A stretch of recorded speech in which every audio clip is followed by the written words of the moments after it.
Terry Hale with Wealth by Design. This is the podcast where we go ahead and show you exactly how to build wealth. What I want to do is I want to talk about some strategies and techniques with commercial real estate that you can use. They're very easy strategies and techniques, but I can assure you that nobody else out there is actually sharing these. First thing I want to talk about is assumable, transferable, non-recourse seller finance structures. And what that means is that if a property, regardless if it's got debt on it or it's owned free and clear, right? There's standard terms meaning debt structure on a commercial property, or free and clear meaning no debt. If you happen to do seller financing and you put that structure or you take over existing terms, you want to make sure that you have that written in a way under the contract where it says that it is 100% fully transferable. So if at any point in time you want to go ahead and sell that property, you can actually transfer your rights, the negotiation that you put into play for that seller finance structure, regardless of its existing debt that's wrapped or no debt at all, free and clear, you create your own seller structure. But you want to make sure that you can transfer that. You also want to make sure that it's non-recourse. Non-recourse means that there's no personal guarantee at all whatsoever. There's reasons why you're not going to want to personal guarantee it, other than the fact that if you went default, they could come after you. Here in California, we're a one-action state. So what that means is if there was an event where they had to go through a judicial foreclosure, they could literally only take one course of action. Go after you or go after the property. And they always want to go after the property, all right? As they say, you can only squeeze so much blood from a stone. So if you were structured the right way and you had entities set up the right way, they can't pierce the veil because you're in a state of anonymity, meaning you remain anonymous. Of course, that's the state of both Nevada and Wyoming. That gives you an opportunity to stay clear and not commingle or cross-collateralize your assets. And that means that you are building wealth and you keep the wealth. That's very important, all right? So non-recourse is very, very powerful not to give that personal guarantee. There's another reason as well, and that reason is if you do start personally guaranteeing all this debt, what happens is your debt-to-income ratio gets offset, and you have to make a lot of money to support any kind of a debt. And what happens is if you have too much debt stack, then the banks turn you down. You know what? Hard money lenders turn you down. All these personal private lending institutions or whatever hedge fund, whatever your syndication, however you're doing it, you got to structure the deal where it totally makes sense, and personally guaranteeing is not the way to do it. All right. The next tip I want to give you here is looking at these projects. I do a lot of underwriting here at my firm. Myself and my team, we look at projects, we dial them all the way into current rents, to market rents. We look at expense ratio of typically 30%, vacancy factors typically 10%. If it's a smaller, say, self-storage facility, we can get a little bit more aggressive and do a 20-10, meaning 20% 10, and sometimes even a 20% expense and a 5% vacancy. Of course, if it's a small facility, like I just tied up a 59-unit self-storage. But these miscalculation of expenses, they're often going to be overlooked by brokers that are in a rush, sellers that are not in the know. Give me an example. I closed a deal out in outside of Orlando in Kissimmee, Florida, earlier this last year. And that particular property actually had the seller's mortgage included in the actual expenses. And it said right there, it said mortgage, and it had a dollar amount. Well, if I bought it all cash, that mortgage doesn't exist, right? That dollar amount doesn't exist. So if you have a situation where you have a fictitious net income, then you're going to have a fictitious cap rate. The whole deal's going to be thrown off. To our benefit, might I add. And this particular property had a manager that was getting paid close to $40,000 a year. So between the manager at 40 and their mortgage, which had an additional pretty large chunk in there, we minus both of those out. The property was actually worth closer to $1.2 million, and we ended up closing that property out at $500,000, all cash, quick close. You can look at these deals and see those miscalculations. Management operation agreement with an option to purchase is a very slick technique. For the longest time, guys, people have been out there and they've been teaching and training on, master lease option, for example. A master lease option, when people are looking at this technique, it's really sexy. You know, it looks really, really good. But the problem with it is it's very complicated with taxes and insurance and all these offset expenses. And what a master lease option is basically two parts to it: master lease and option, obviously. You go ahead and you create this master lease agreement and you're operating as a tenant. And since you're a tenant, what you can do is you can move forward with the deal, fill these vacancies, raise the rent, stabilize the property, and you still don't have ownership of it until you actually pull the trigger on the option to purchase. And the reason why it's so complicated, again, is because you got to allocate a certain amount of proceeds towards your expenses and so forth and so on, plus covering monthly debt service.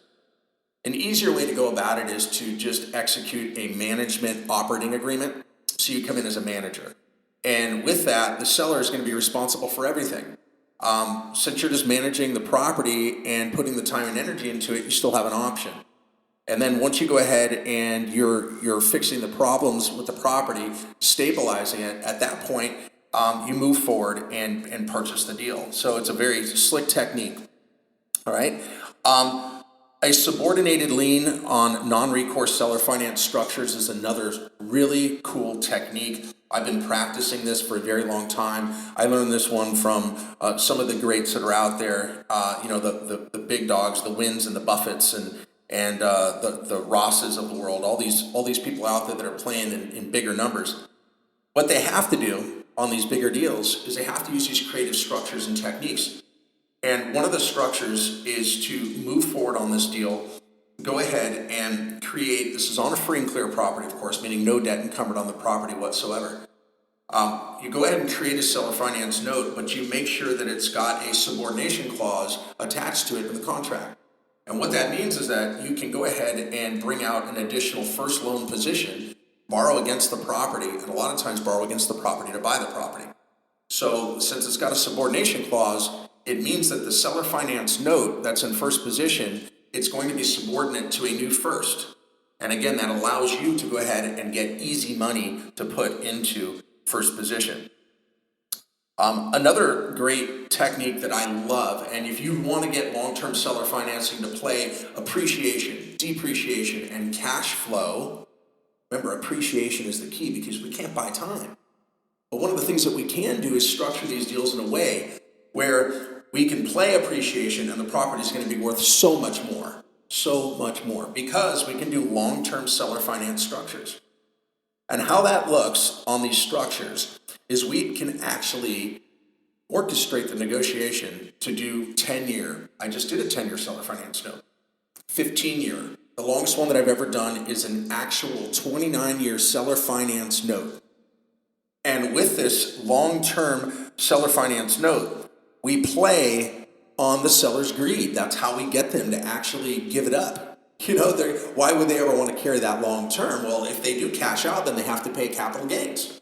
Well, paying capital gains tax, guys, as we know, the best thing that you can do is a 1031 exchange and roll it into another property. The last thing that you want to do is have to get in there and sell your property and then pay north of 20, maybe even 30% of taxes. You're not left with all that much at the end of the day. You're giving away all of that future value that you worked hard for. So if you're structuring these deals, structure them with what I refer to as an escalation of interest clause. What that does is that allows you to go ahead and again orchestrate that negotiation. Start off a little low with the interest, maybe a point above prime, and right now our prime rate is super, super low. We're talking it's in the twos, high twos. But we can do maybe a point over prime or 2 points over prime. Get it around 4%, maybe even 5%. You can structure it interest only for the first couple of years to keep your payment really low. Remember, if you do an interest only structure, then you're not using an amortization schedule. If you're going to be doing principal and interest, then obviously you're going to use an amortization schedule. This is very basic stuff, so hopefully all of you are digesting. But if you're going to do an amortization, you can do it at a 10, a 20, or a 30 year. Go for the 30 year. Shoot for the stars. Go for the 30-year am, and then play that future escalation of interest to get to the seller's greed, because they're going to start calculating that interest. First off, you can point out, look, here's actually how much more I'm going to be paying for the property over the first 24 months. look at that actual interest structure. Then if you're going to do it over 10 years, and then you're going to do principal and interest, let's say for the remaining 96 months, the next 8 years, after the 2-year interest only, then play that out and look at what all that interest is going to calculate to as well on a 30-year AM. And then you can calculate both the 2-year interest and then the small interest over that period of time, and then hike the interest. So make it so they look at the numbers and they're like, wow, I'm going to make so much more. Because look, it's starting off at maybe interest only at 4%. But as the years go on, year 3, year 4, year 5, then pop up the interest maybe 0.5% each year. And that's called an escalation of interest. And you'll be amazed that they're going to give a longer term structure. And it makes sense for them because they're becoming the bank. All right? One thing that we can do as well is a really powerful technique I have here for you. It's a deferred down payment and accrued interest and a no payment structure. So what that means is that when we're actually structuring these negotiations, we can do a deferred down payment. So let's say you want to buy a property, $1 million. Let's just use round numbers, right? Let's keep it simple. $1 million, right? You go ahead and you put down your 10%. That's 100 grand. They carry 90%, 900,000. One of the things that you can do when you're structuring this is you can say, look, how much of that 100,000 do you need right up front? Because I need working capital. I have to put the capital to work to fix the problem that you obviously, haven't fixed. Respectfully, you haven't fixed it. The property's sitting with high vacancy, low rents. It's got some light deferred maintenance. Money needs to go into this. Maybe it doesn't have an e-commerce platform if it's a storage facility. There can be a lot of different things going on with the property that you can easily point out as pain points, showing them that, hey, look, this thing's got a lot of hair on it, a lot more than you would imagine. And for that reason, I have to put my money to work. So out of the $100,000 down that I'm going to go ahead and put down, can I structure where I put down 50 now and then another 50 in 12 months?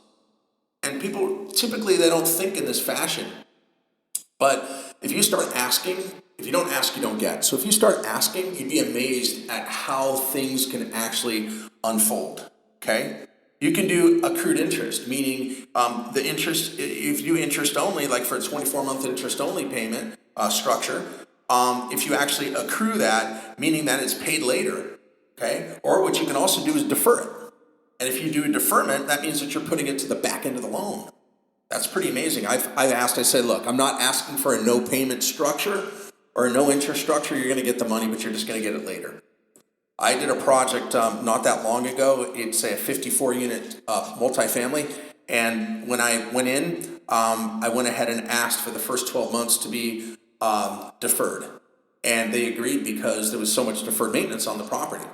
So I came in with my down payment, but instead of servicing debt for 12 months on something that was considered a liability, remember, a liability is something that's not producing enough income versus an asset, right? Something that is producing a lot of income.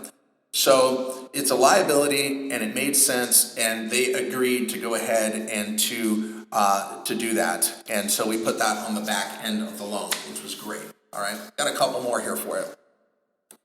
Wholesaling commercial property. If you're out there and you tell any broker that you're a wholesaler, you're going to hear some grunting, all right? I'll tell you that. They're going to be kind of frustrated over people that go out there and wholesale. And, we're talking about wealth by design, and, I highly encourage you to check out my website at terryhale.com. That's TERRYHALE.com, and look around, take a look around. But when wholesaling commercial property, what we do have is a channel called the Commercial Buyers Club. And the Commercial Buyers Club is for property that we feel that's good enough to go to the market, offer great terms or a great purchase price for someone else to take it. And you literally can get in on these projects. You can find them, lock them up with a small EMD, that's an earnest money deposit. Make sure that the earnest money deposit remains fully refundable. And also make sure that you have what's referred to as a unilateral clause that only takes your personal signature to go ahead and release that earnest money. Because if you get into business with somebody that's grumpy on the other side of the deal, and they get frustrated that you didn't perform, they could tie up your money for a period of time. And you don't want that to happen. You want to make sure that you stay in full control 100% every single step of the way. All right? So wholesaling commercial, it's all about the spread. It's obviously about what you're tying it up for, to what the true future value, like the R of the ARV, after repaired value, and then what you do is you tack on your dollar on top of what you purchased it for, and that's called wholesaling. It's a great strategy for basically unwanted properties on your portfolio, okay? Lastly, self-directed retirement investing. And this is something huge. And if you got capital and you want to invest, and yes, I do have a fund, you can go ahead and contact my office. Just go to my website. My contact information is there. You can purchase property using your self-directed retirement account to profit, either tax-free or tax deferred. And the strategy will give you the opportunity to create a very strong portfolio and build something what I refer to as generational wealth. So I hope you enjoyed the tips and strategies on this Wealth by Design podcast. I'm Terry Hale, and I appreciate you being here. Come back for more. Take care.